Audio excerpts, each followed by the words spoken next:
Hello and welcome back. This is video number 3, and we're going to talk about understanding the types of blocks. So let's talk about the different types of blocks so that you can kind of get a bird's eye view of the options that are available to you. All right, so we'll cover all the sections, but we won't actually go in depth as much as we will in the future videos. All right. Okay, so if we return over here, to access the blocks, you will need to simply click on the circle with the plus. So click on here and you'll see the most used blocks. So you can see they have paragraph, they have image, they have heading, they have gallery, they have lists, they have quote, they have file, they have cover, and they have audio. Now, these are just the most used. So a lot of these can actually be in some of these. Now, if you think about an editor and you think about the classic editor, there was only really so much that you could do. So the reason why they switched over to Gutenberg is it really expands the ability to add more content types, add more media types with ease of use. And that was really the whole goal. So sometimes you start out with Gutenberg, it's really frustrating, but I guarantee if you finish it, you might really like it. So then we have common blocks. Then we have, as you can see here, a lot of them are actually similar to the most used blocks. So these are common blocks. So you can see some media like audio, video, cover, file, gallery, list, and quote. So a lot that we actually went over earlier. And then of course you got formatting blocks. You got code, classic, custom HTML, table, pull quote, pre-formatted, verse, and then of course you have layout elements.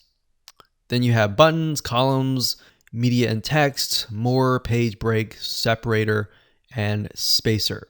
So in other words, the layout elements allow you to move things around so that it looks better.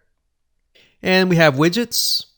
We have the shortcode, we have archives, calendar, latest posts, latest comments, categories, RSS, search, and tag cloud.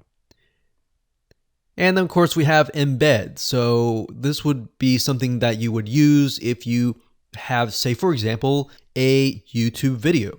You could come here, you could click on the YouTube icon here and embed a video. So same with these other ones. You got embed, you have Twitter, you have Facebook, you have Instagram. You can embed these. So this is great to have, especially as you're trying to build your social media and trying to get people to your social media properties. So we've got Vimeo, which is a video hosting site, kind of similar to YouTube. We have Animoto, which is a video creation site. And we've got a lot of other sites as well.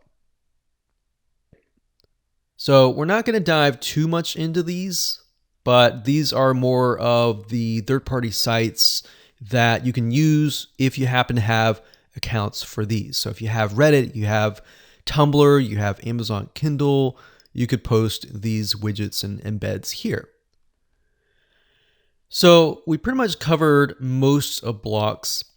Now, in terms of adding blocks, all right, so if we click here and we can edit things here, if you put your mouse over the bottom or even the top, you will see an additional plus sign.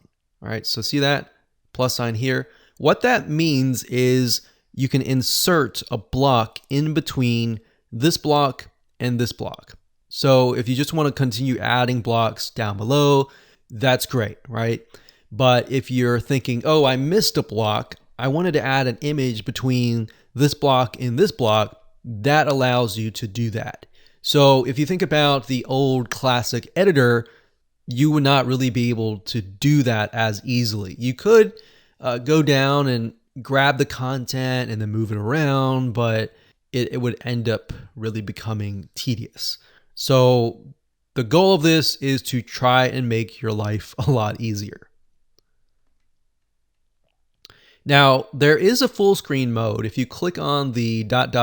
here, you can click on full screen mode, and that will basically expand it so that you can see the editor. You don't have to see the left sidebar or anything like that. So what we're going to do is we are going to keep it like this so that we don't really have anything like distracting us. All right. So as an example, if we click plus here, and let's say that we want a list. So we can put a list here. Go 1, 2, 3, 4, 5. And then we're thinking, okay, I want to add an additional block. So I'm going to click this here and I'll add a quote. This is a quote. Now, another thing to note is that if you want to move things around, you're going to see, and you put your mouse over the left-hand side, you're going to see these arrows. So if you press these arrows, it will move it down one block, or you can simply move this one down below this block, as you can see here. Now, what this is, this little 6 dots, it's the same as these, except for it's more of a kind of a drag friendly thing. So you can, as you can see here, I can just drag things around. So it's really not different. It's just the way that they've done it is differently.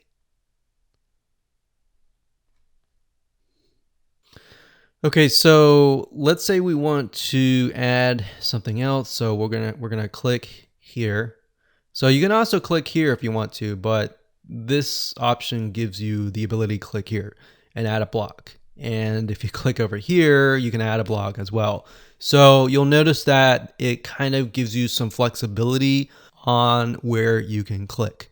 So I could click here and I could click, let's say, we'll go to common blocks and we'll choose, let's say, a gallery. So a gallery is basically a bunch of images that are showcased. So if you upload, say, 10 different videos, then you can organize them so that everyone can see them basically on a wall. What's nice about this is back in the day, you could create galleries, but it's a lot more simplified. So you can click media library, you can choose the photos that you want and select them.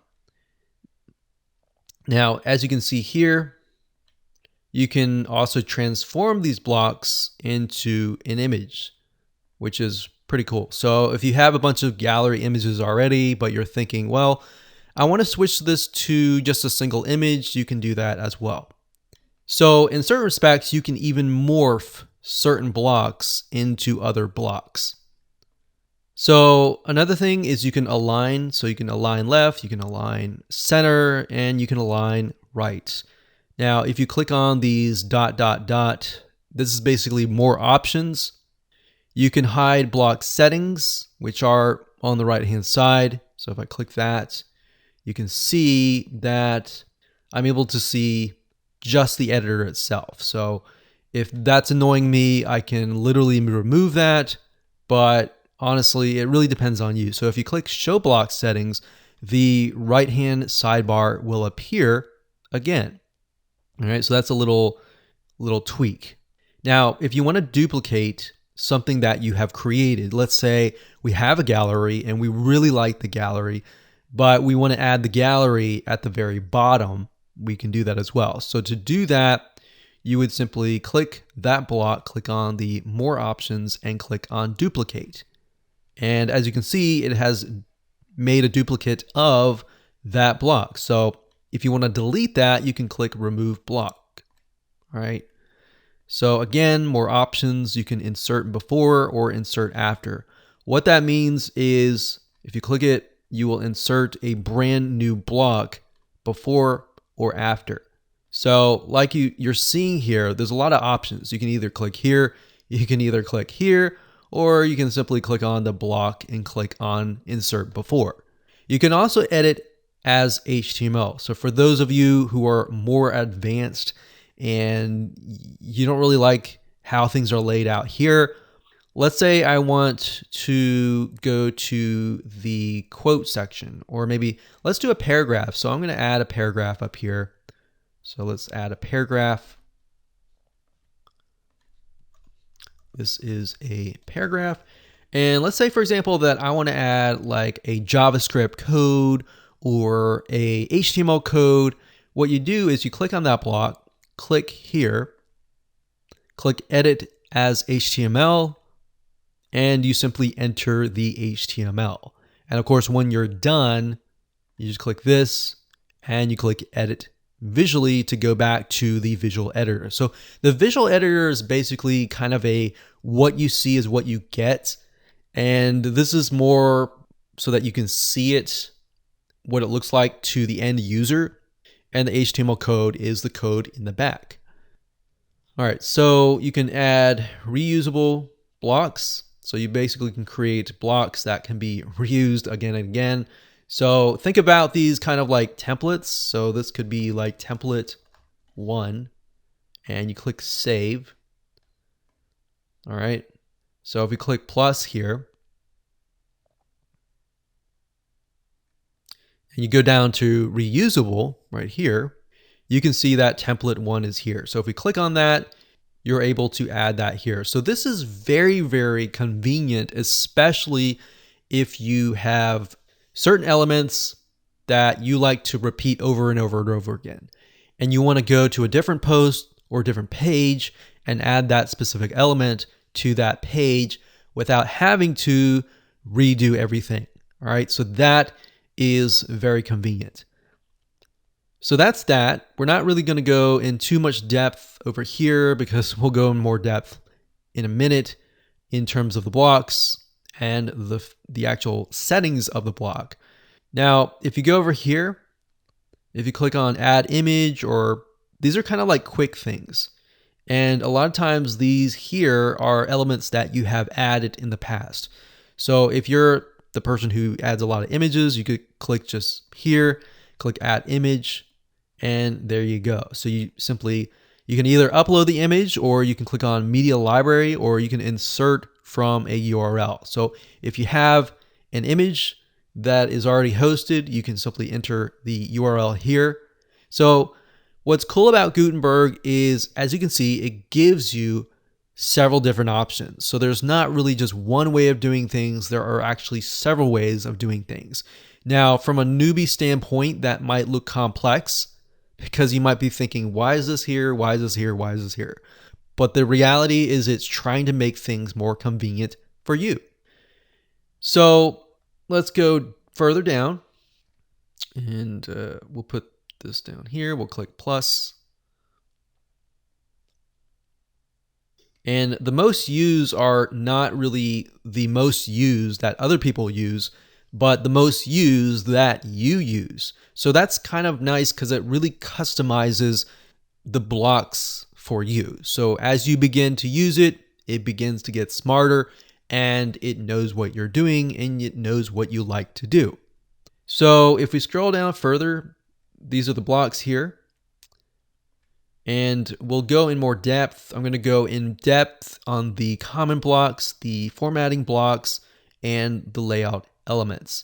But like I said, the widgets are a little bit more advanced, but shortcode is basically if you have a plugin and they give you a shortcode and they say add the shortcode to your page. So if you were to do that, you click on shortcode and you would simply add the shortcode here. Now, back in the day when you had the classic editor, you would have to go into the editor, you would have to go into like either HTML view or sometimes view and add the shortcode there. So what this does, it allows you to kind of see this structure. Now, since we've added several blocks already, if we go back to the top under block navigation, we can actually see how our blocks are set up.